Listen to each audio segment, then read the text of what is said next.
You can talk to me without जरूरी touching है me. बात करना, तो मैं मिला ले लो, फिर वही बात। तो अभी हाथ ऐसे मिलाएंगे तो भैया बम विस्फोट हो जाएगा, तो ऐसा कर रही हैं। Not to leave it.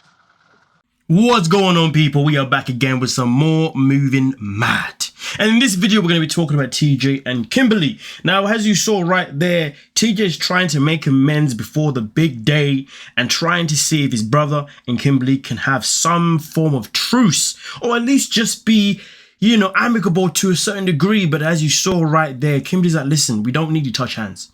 We don't need to touch. I'm more than happy to just say what we got to say in the best way possible so we can move on. But the brother, for some bizarre reason, is just hell-bent on the idea of, listen, no, because a bomb will go if we shake hands, da-da-da-da-da-da. I mean, to be honest with you, apologies can easily happen with just words involved. We don't need to be physical when we apologize. I mean, to be honest with you, I don't know when I've ever been in a situation, or the last time I was in a situation with somebody, and we've said sorry or whatever it is, and then we've had to hug or we've had to hold hands or whatever. But the fact is this, though, in their culture, as far as I know, or as far as at least I'm aware of, and clearly I'm wrong in this situation, but I'm pretty sure touching another man's woman isn't something that's generally allowed to do anyway. So there's a bit of a hypocritical situation that seems to be happening here on the brother's behalf. But either way, though, it doesn't matter how we feel about Kimberly, the brother is definitely hell-bent on making sure that everything that goes down with her and his brother is just always going to be hell.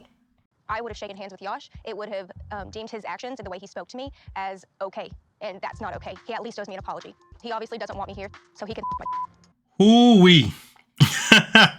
I would hate to be in TJ's position right now.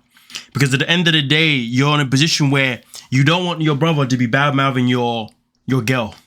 But also at the same time, you don't want your girl to be bad-mouthing your brother. In fact, you don't want your wife to be having such sourness in her mouth regarding any one of your family members. And you know what, though? In this situation, he decides to walk away and says, you know what? I'm not even going to speak. And you can just see how drained he is from the situation. He's trying, but there's no results. Because he's dealing with two people who are both stubborn in their own right. I mean, listen, at the end of the day, Kimberly can have her feelings as much as she wants, but to voice them like that, out loud, no need for it.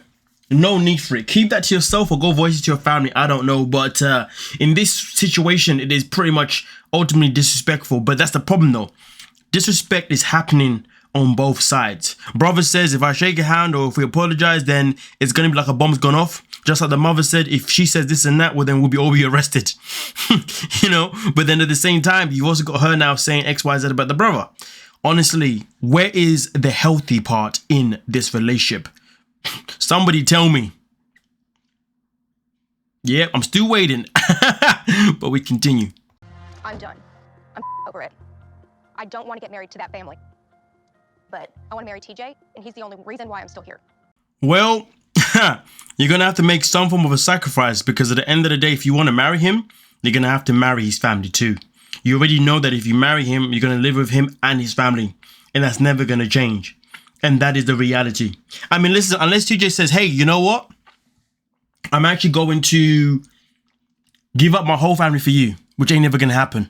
And also, let's not forget, though, TJ's also got other things that he's holding back from telling Kimberly before marriage. He's already said before that there's certain things that I don't want to say right now because I don't want to ruin us not getting married. And then once we're married, I'm then going to pretty much blindside her and then reveal X, Y, Z as well. So to be honest with you, we can sit here complain about Kimberly, but in reality, who is really the bad person or the toxic person or the one that is being unnecessary the most in his relationship? Because if you ask me, Kimberly at least voices all of her concerns out loud. Everything that she wants is out loud. It's there. It's in your face. You know what you are getting. But you see, with a man like TJ now, he's not voicing everything. She doesn't know everything that she's getting out of this relationship. Because he won't tell everything, because he wants to secure the marriage first, which is not a good move. It is a lame move. It is a pathetic move. It's one of the movies that I hate the most. Because at the end of the day, if you really love someone and you really want to be with them, then you should never ever be in a position where you are planning to blindside them. That is not healthy. It makes no sense. So, at this moment in time, I actually feel somewhat a little bit sorry for Kim, despite how much of a headache she is. But like I said before, with her, you know what you're getting. With TJ, you don't know. Well, at least she doesn't know. But let that sink in. But we continue. The opportunity to work some things out with TJ. But if it's not going to work, you don't have to stay here either. I mean, we could get a ticket back. 100%. You don't, it doesn't have to work. You don't have to stay here. I mean, listen, I like the fact that the family's come in and she's obviously getting advice, you know, rather than keeping a secret, because it's important at this moment in time that she gets a little bit of help from others, you know, that know her, that love her, that want to support her and try and give her the right guidance to know what direction to go into next. And to be honest, the idea of postponing the wedding until further notice is a brilliant idea. You have nothing to lose in that situation. But in that situation, all you're doing is postponing and then making sure to see if you're able to iron out any issues that you have.